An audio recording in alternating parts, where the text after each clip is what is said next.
travail à distance étant ce qu'il est, je vous propose une vidéo, enfin un petit enregistrement pour vous donner un petit peu le contexte du chapitre 2.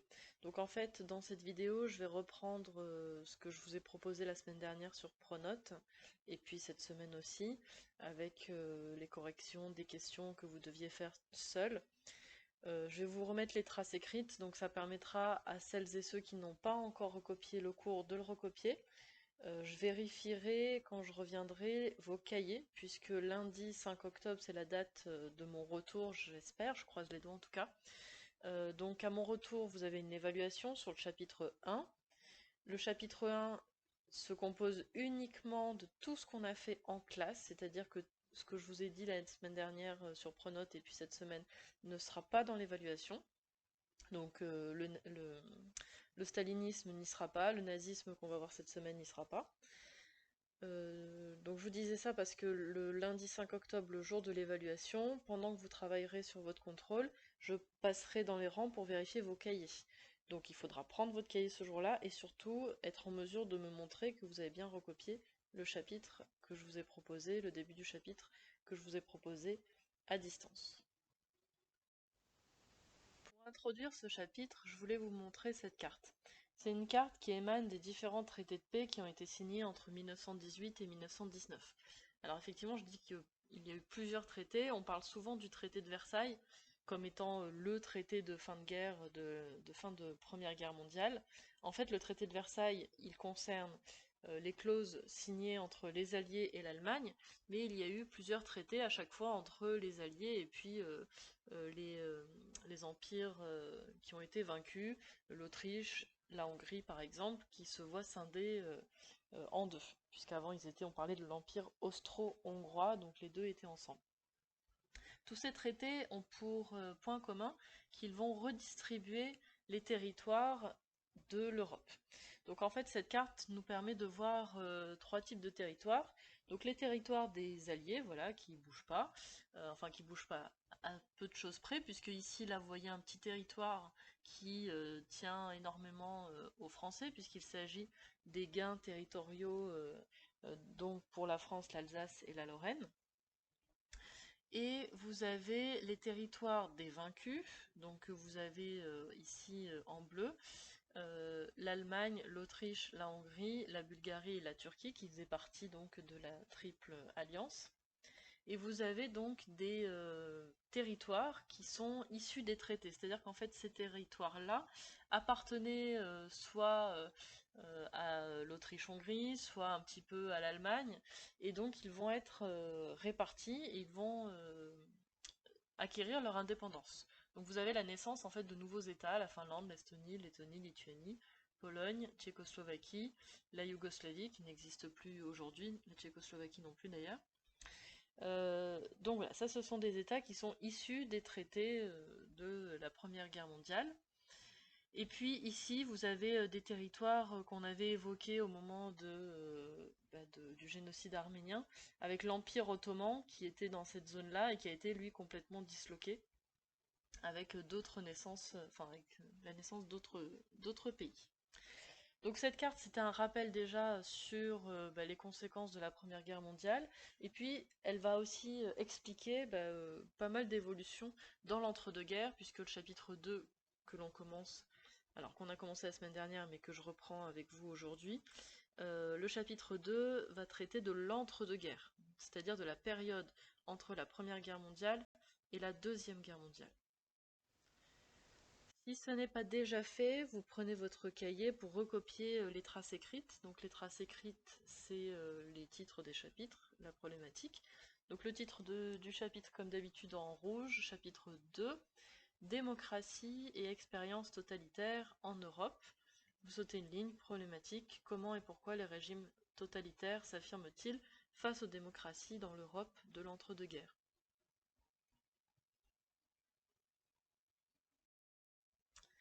Alors, logiquement, je devais vous donner cette feuille objectif. Donc, soit vous avez tellement l'habitude que vous avez laissé de la place dans votre cahier, ce qui serait super. Si c'est pas le cas, c'est pas grave du tout.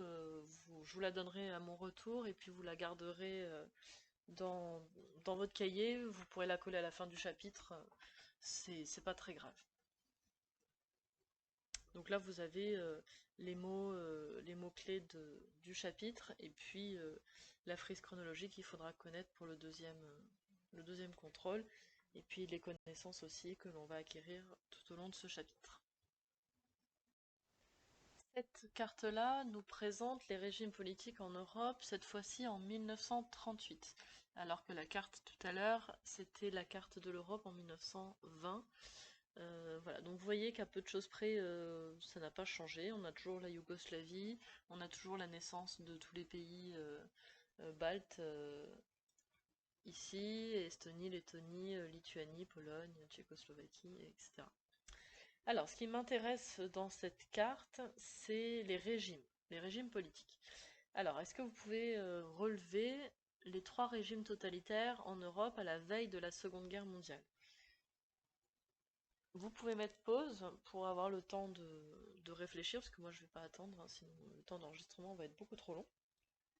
Donc à chaque fois que je pose des questions à l'oral, pour vous exercer, vous mettez pause, vous cherchez, quand vous pensez avoir trouvé ou que vous ne trouvez pas, vous mettez play pour écouter la suite. Donc les 3 régimes totalitaires en Europe, ce sont bien sûr ceux avec une petite étiquette.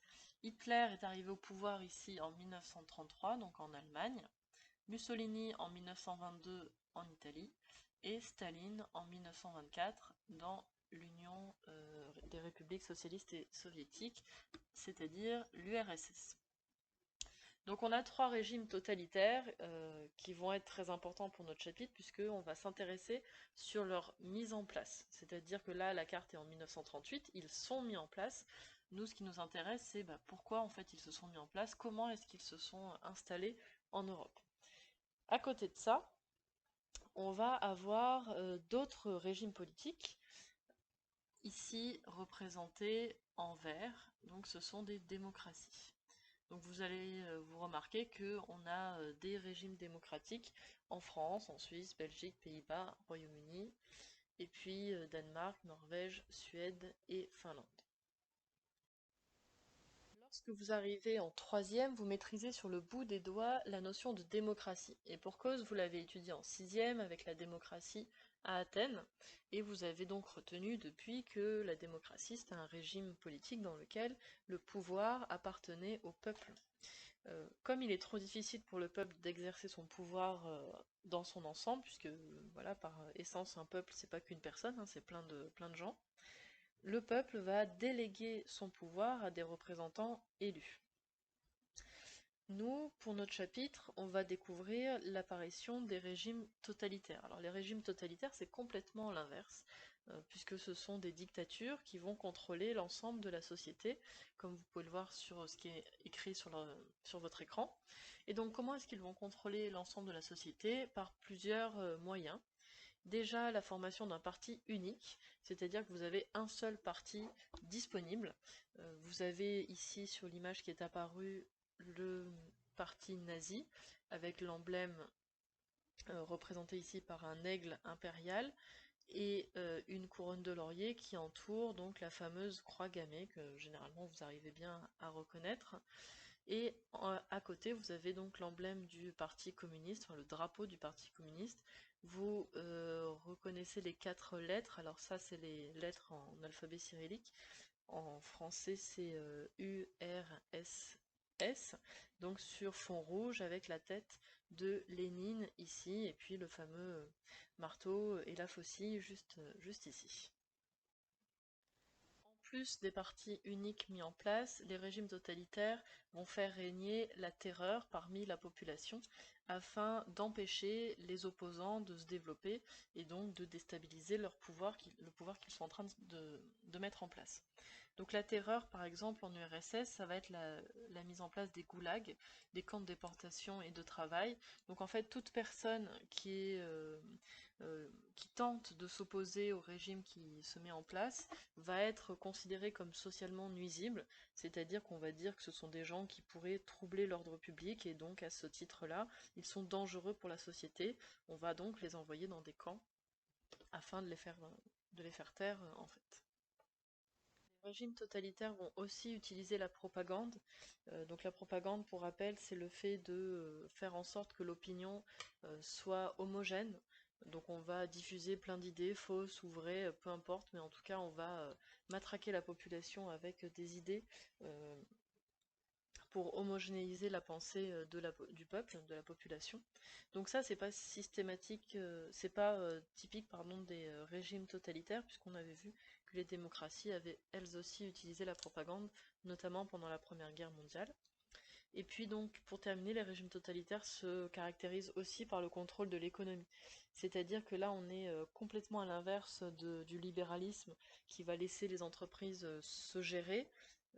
Là, c'est l'État qui va dicter de A à Z l'économie, comment est-ce que les usines doivent travailler, qui elles doivent employer, etc.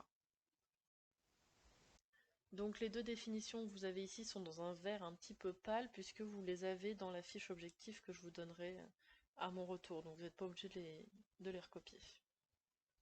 Si vous voulez quand même les recopier, vous pouvez mettre pause pour le faire évidemment. Grand 1, la mise en place des régimes totalitaires. Grand A, la construction du régime totalitaire soviétique. Alors ce travail-là est déjà fait puisque c'est ce que je vous avais demandé de faire la semaine dernière. Et je vous avais donné la correction, mais je vais quand même revenir sur les explications. Puisque voilà, c'est pas forcément évident d'aborder cette thématique tout seul chez vous. Je vous ai donné d'abord une définition, Koulak, paysan aisé opposé à la collectivisation. J'en avais parlé à l'oral très rapidement avant qu'on se sépare.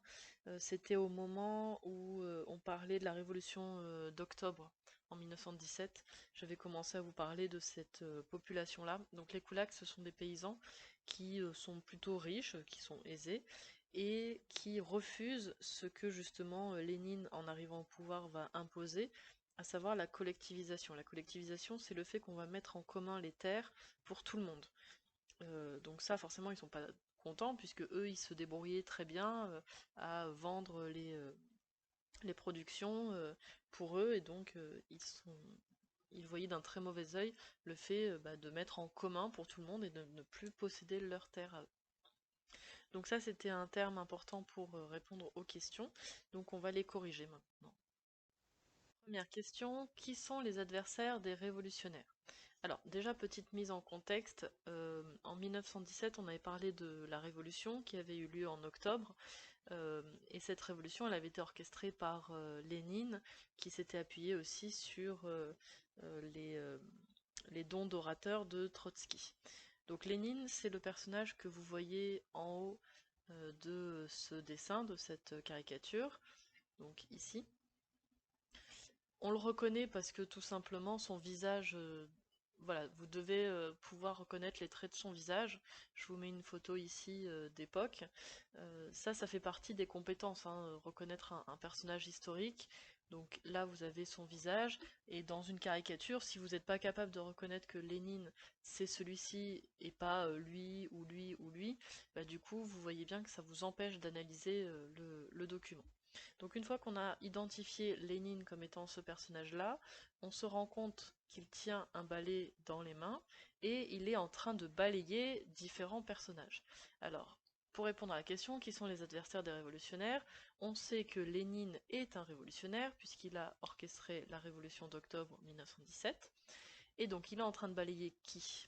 Ça, c'était l'objet de la question. Donc on a ici des têtes couronnées, donc des rois, des empereurs, voilà, des dirigeants européens, on va dire. Ici, on a un personnage qui représente une personne riche, d'accord, on voit, elle est bedonnante, donc ça veut dire qu'elle a suffisamment d'argent pour acheter à manger, elle est bien habillée, et puis elle a un sac qui contient certainement de l'argent euh, avec elle. Et puis ici, alors là c'est peut-être plus compliqué pour vous de savoir de quoi il s'agit, c'est un prélat, c'est une personne qui travaille donc dans le milieu de la religion. Donc la religion pour la Russie à cette époque-là, enfin même pas que à cette époque-là, c'est la religion orthodoxe. Donc là en fait vous avez une personne qui est en tenue orthodoxe. Question suivante, de quelle manière Lénine veut-il imposer le communisme? Vous avez le texte qui vous permettait de répondre à la question. Si vous avez oublié de quoi ce texte parlait, vous pouvez mettre pause, le lire tranquillement et puis réactiver la vidéo juste après. Alors, Lénine, déjà, il veut imposer le communisme. Le communisme, c'est quoi? C'est une idéologie qui prend ses racines dans le 19e siècle. Donc, je vous renvoie à votre cours sur l'âge industriel que vous avez vu en 4e, puisque là, il va nous permettre de comprendre beaucoup de choses sur le 20e siècle. Donc, pour Lénine, la société doit exister sans classe sociale. Donc là, je vous renvoie donc à votre cours, les classes sociales, la bourgeoisie, les ouvriers, etc. Donc il ne doit pas y avoir de classe et il ne doit pas y avoir d'État. D'accord? La propriété privée, ça n'existe plus, il ne doit plus y avoir de propriété privée, le salariat n'existe plus, il ne doit plus y avoir de patron, d'ouvriers, de salariés, etc. Donc plus de hiérarchie sociale. Pour ça, pour imposer cette idéologie, Lénine n'envisage pas d'autre solution que la manière forte, c'est-à-dire par la violence. Il dit qu'il faut passer par une phase de dictature du prolétariat. C'est ce que vous voyez dans la deuxième ligne directement, enfin la première phrase en fait. La marche en avant, c'est-à-dire vers le communisme, se fait en passant par la dictature du prolétariat. Prolétariat signifiant donc la classe ouvrière. Et donc lui estime que cette classe ouvrière est exploitée par le capitalisme qui se fait de l'argent, des bénéfices sur le dos des ouvriers qui travaillent. Donc pour Lénine, on doit passer par une phase violente de révolution où les ouvriers prennent le pouvoir. Je vous laisse mettre pause pour recopier les corrections que je vous avais proposées la semaine dernière si elles ne sont pas écrites déjà dans votre cahier. Pour la question précédente, je vous laisserai mettre sur pause pour relire le texte, pour vous le remettre en mémoire. Question 3. Comment l'État impose-t-il la collectivisation? Comment les koulaks sont-ils présentés? Donc rappel, les koulaks, ce sont les paysans aisés qui sont du coup opposés à la collectivisation. Ils ne veulent pas mettre en commun les terres dont ils sont propriétaires. Or, pour le communisme, qui est l'idéologie de Lénine puis de Staline, donc pour le communisme, on doit mettre en commun tous les biens de production. Les biens de production en fait appartiennent à la communauté et donc ne doivent pas appartenir à un petit groupe de personnes. Donc Lénine puis Staline vont décider donc d'exproprier les paysans pour mettre en commun leurs terres. Le problème, c'est que pour faire ça, ils vont passer par la force, c'est-à-dire qu'en fait, ils vont finir par supprimer les koulaks en les mettant à mort. Pour faire en sorte que la population n'en soit pas choquée, toute une propagande va se diffuser au sein de la population pour montrer que les koulaks sont à l'origine des mots MAUX, des mots de la société russe. Donc en fait, on va dire à la population que s'il y a de la famine, s'il y a de la misère, c'est à cause des koulaks. Dans le texte, on vous disait même qu'on va accuser les koulaks de brûler le blé, de tuer les enfants, ce qui est complètement faux. Et donc, tout ça dans le but de faire en sorte que l'opinion publique soit très très très défavorable aux koulaks et au contraire que du coup tout le monde acquiesce le fait qu'on les extermine, qu'on les tue tout simplement, hein, qu'on les fusille les uns après les autres. Une fois que les koulaks sont exterminés, on va mettre en commun les terres, et la mise en commun des terres, on va appeler ça des kolkhozes. D'accord? Donc les kolkhoziens, ce sont des paysans qui vont travailler dans des endroits où on va mettre en commun toutes les terres agricoles. Ici, vous avez un schéma qui vous représente la collectivisation des terres, comment est-ce qu'elle s'est déroulée. Donc avant 1917, tous les terrains appartiennent aux nobles. Après 1917, donc après l'effondrement du tsarisme, les terres qui appartenaient aux nobles vont être redistribuées. Vous allez avoir des paysans qui vont réussir, donc vous voyez chaque parcelle là, des paysans qui vont réussir finalement à tirer des bénéfices de ces terres, qui vont devenir les koulaks, et puis vous allez avoir à côté des prairies communautaires qui appartiennent à tout le monde. Donc les koulaks, hop, on les extermine, on n'en parle plus, et donc on va redistribuer ces terres aux kolkhosiens, donc on va créer des kolkhozes, des terres collectivisées. Alors il reste encore quelques petites propriétés privées, mais après 1930, quasiment plus. Je ne sais pas si vous vous rappelez, mais quand on avait parlé donc de la révolution russe, je vous avais dit que le problème de la Russie en 1917, c'était que c'était un pays qui était très en retard au niveau du développement, au niveau de son développement économique, par rapport aux autres puissances européennes. Donc en fait, l'objectif de Staline, qui prend la succession de Lénine, ça va être de mettre en place une économie étatisée, c'est-à-dire que l'État va imposer à son économie la marche à suivre. Donc le premier plan quinquennal, son objectif, c'est de transformer la Russie, alors maintenant il faut dire l'URSS, c'est de transformer l'URSS, qui était avant un pays agraire, donc essentiellement agricole, euh, il faut en faire un pays industriel au même plan que les autres puissances européennes. Donc il faut passer d'une petite économie rurale à une grande économie voilà, qui puisse prendre sa place en Europe et surtout ne pas se laisser faire par les autres puissances économiques. Je vous laisse le temps de prendre la correction si besoin. Alors évidemment, ces corrections sont beaucoup plus longues que si on les avait faites en classe, puisque toute la partie orale que je peux vous transmettre en classe, là j'avais pas pu vous la donner, donc j'avais fait en sorte que les traces écrites soient assez longues pour que vous puissiez avoir le maximum d'informations. Voici le bilan que je vous avais proposé, je vous le remets ici. Petite parenthèse par rapport au vocabulaire. Vous avez remarqué sur la fiche objective, vous avez une liste de mots à connaître, ça c'est le vocabulaire fondamental de la leçon. J'ai rajouté des mots en vert là, qui sont des mots spécifiques de la leçon, collectivisation, kolkhoz, kulak, que j'ai pas mis sur la fiche objective. Ça veut pas dire qu'ils ne sont pas intéressants, ça veut pas dire qu'il faut pas les connaître, ça veut simplement dire que pour l'évaluation, moi je me concentrerai sur les mots fondamentaux. Par contre, collectivisation, kolkhoz, kulak, si vous ne savez pas de quoi il s'agit, si je vous mets un document, mettons, qui parle de la collectivisation et de l'extermination des kulaks, vous ne saurez pas de quoi on parle. Et vous ne pourrez pas me demander, madame, c'est quoi un kulak? Parce que je vous dirai, on l'a travaillé dans la leçon, vous devez le savoir, et au brevet, si vous avez un texte sur les kulaks, personne ne vous expliquera ce que c'est. Voilà, donc ça veut dire qu'il faut quand même connaître ces termes-là. Vous sautez une ligne et on passe à ce que je vous ai proposé cette semaine sur donc grand B, la montée du nazisme. Mardi, je vous ai laissé des questions à faire sur Pronote, donc j'espère que vous les avez faites, puisque maintenant on va passer à la correction de ces questions. Le traité de Versailles, c'est le traité de paix qui a été signé entre les Alliés et l'Allemagne le 28 juin 1919. Ce traité de paix va sceller la haine que les Allemands vont nourrir à l'encontre des Alliés pendant toute la période de l'entre-deux-guerres. Et pour cause, ce traité va avoir des clauses extrêmement dures pour l'Allemagne.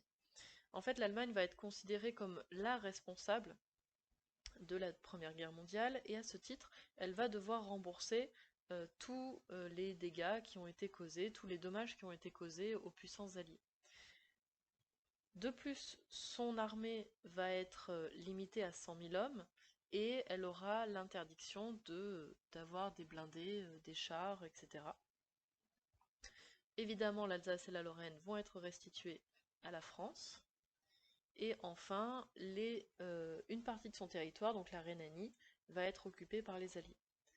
Je vous propose cette correction-là, vous complétez en fonction de vos réponses. Il y a 4 clauses à retenir. La perte de l'Alsace-Moselle, ou l'Alsace-Lorraine, une armée limitée à 100 000 hommes, une partie du territoire occupé.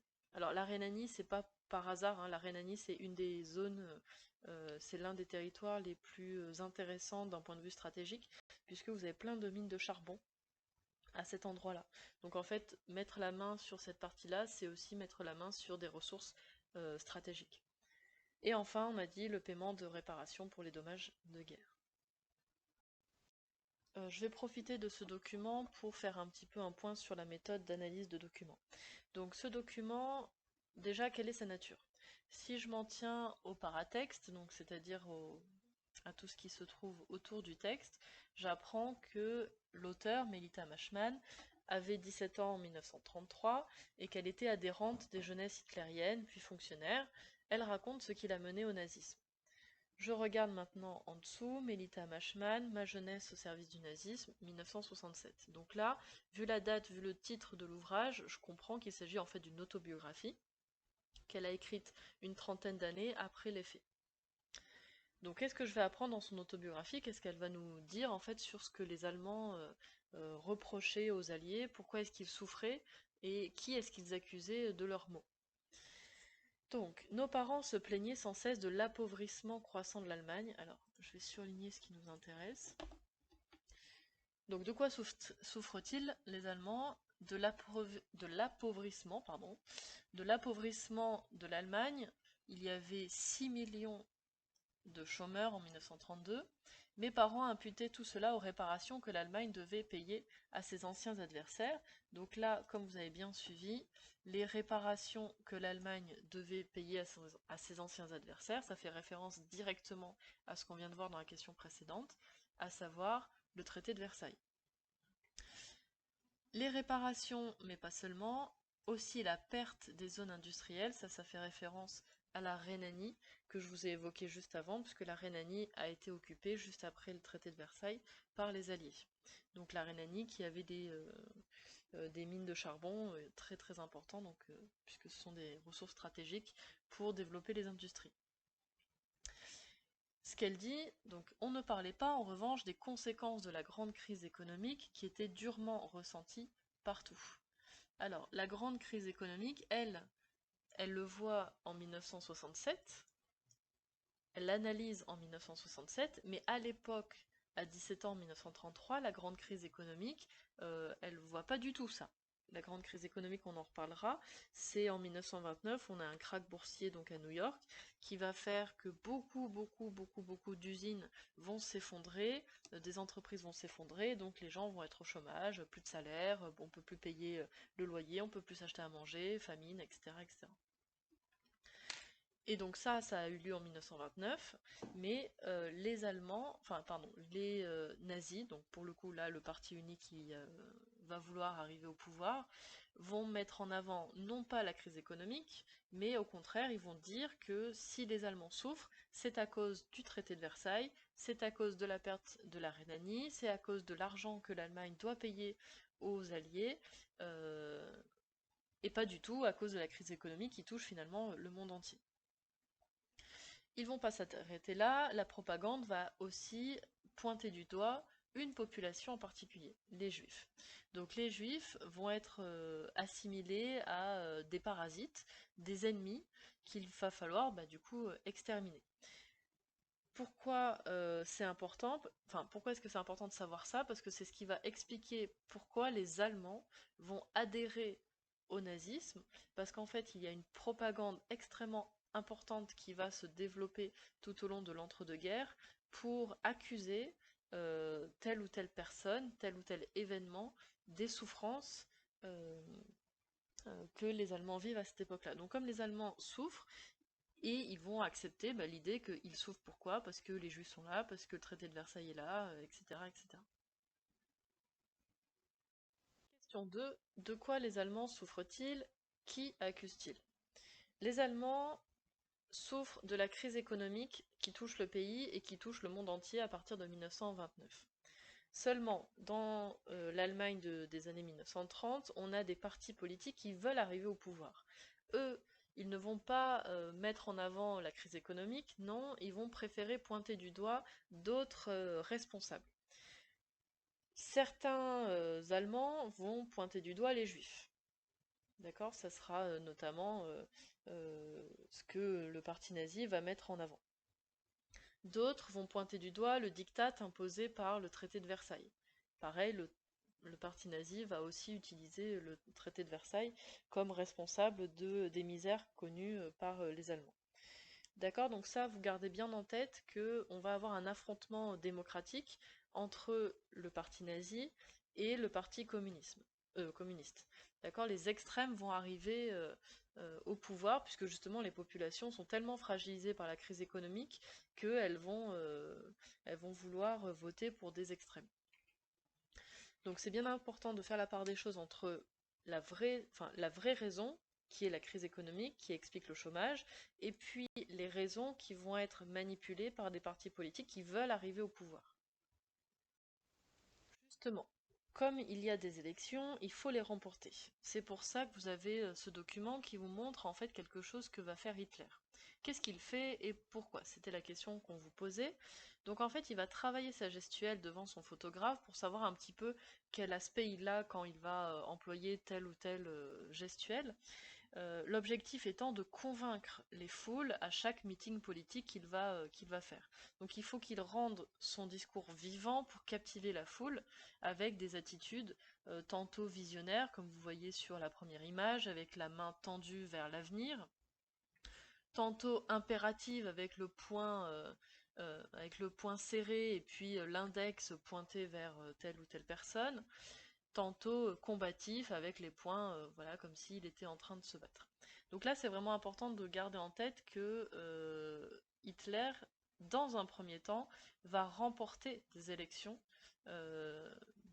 législatives, là, comme on vous l'indique ici, et après, il va être nommé chancelier en janvier 1933. Donc, la date à connaître, c'est 1933. C'est la date à laquelle Hitler arrive au pouvoir en Allemagne. Le principal rival du parti nazi au début des années 1930, c'est le parti communiste. Donc vous avez ici un graphique qui vous présente les résultats des partis communistes et nazis aux élections entre 1928 et 1932, et on remarque que leurs résultats sont en constante augmentation. Le parti nazi progresse de 2,6% des voix en mai 1928. Alors si je reprends le stylet ici, donc 2,6% des voix, et passe à 37,3% des voix en 1932. Le Parti communiste n'est pas en reste, on voit qu'il progresse aussi, il passe de 10% à 14%, mais en proportion c'est quand même moins important. Donc ces résultats des deux partis extrêmes sont liés directement aux effets de la crise économique qui commence en 1930 en Allemagne et qui est de plus en plus forte en 1931 et 1932. Le chômage augmente très fortement et on dénombre entre 1,5 million de chômeurs en 1928 et 3 millions de chômeurs en 1930, jusqu'à atteindre 5,5 millions de chômeurs en 1932. Les partis du gouvernement, enfin les partis de gouvernement qui se succèdent n'arrivent pas à juguler la crise, et du coup l'explosion du chômage va pousser les Allemands vers les partis extrêmes, et puis jusqu'à l'élection donc du parti nazi, comme je vous le disais juste avant. Vous pouvez noter maintenant le bilan. Dans le bilan, j'ai noté deux termes en vert, nazisme et antiparlementarisme. Donc nazisme, c'est une idéologie raciste, antisémite, agressive et totalitaire qui a été élaborée par Hitler. Et ce nazisme s'appuie sur un antiparlementarisme. Alors ça, je ne l'ai pas évoqué, donc je vais en parler maintenant. L'antiparlementarisme, c'est le fait de refuser que le pouvoir soit séparé en plusieurs entités, et notamment parmi ces entités, le Parlement. Le Parlement, c'est quoi? C'est une grande assemblée de personnes qui vont discuter, qui vont avoir un regard sur les lois qui sont proposées. Ça, pour Hitler, c'est pas possible. Lui veut petit à petit récupérer la totalité des pouvoirs en lui-même. En fait, il veut tout gérer. Pareil, là je fais un petit rappel. Les trois pouvoirs, programme de quatrième, c'était le début d'année. On avait vu ça avec l'absolutisme, la fin de l'absolutisme. Les trois pouvoirs, le pouvoir exécutif, le pouvoir législatif et le pouvoir judiciaire. Donc dans un État démocratique, comme une république, vous allez avoir la séparation des trois pouvoirs en plusieurs entités, que ce soit le président de la République, que ce soit le gouvernement, le Parlement avec le Sénat, l'Assemblée nationale, etc. Pour des anti-parlementaires, ben ça ne doit pas exister. Là, le Parlement, une assemblée avec plein de gens, ne doit pas exister. Je vous propose cette petite frise chronologique que vous pouvez recopier sur vos cahiers avec trois dates à retenir. La date du traité de Versailles, 28 juin 1919, la date de la crise économique 1929 et Hitler chancelier 1933. Donc je répète, enfin, vous pouvez mettre pause pour recopier la frise, puis après je vous répète les dates. Traité de Versailles, 28 juin 1919, crise économique 1929, Hitler chancelier 1933. Je vous donnerai ce document à coller dans votre cahier à la suite de tout le chapitre quand on se reverra. C'est un document qui vous résume un petit peu l'essentiel à savoir sur les deux régimes totalitaires, le régime soviétique stalinien et le régime nazi. Donc la prochaine séance, de toute façon, c'est une évaluation dans laquelle je vérifierai vos cahiers. Et la séance suivante, on reprendra à partir de là. Préparez vos questions si jamais vous en avez sur ce chapitre-là. Puisque je ne vais pas vous laisser 10 minutes pour le temps que vous vous en souveniez. Donc préparez vos questions. S'il n'y en a pas, je continuerai directement sur la suite du chapitre. S'il y en a, évidemment, j'y répondrai. Voilà, j'espère que vous avez bien compris tout ça. Et puis, du coup, à bientôt.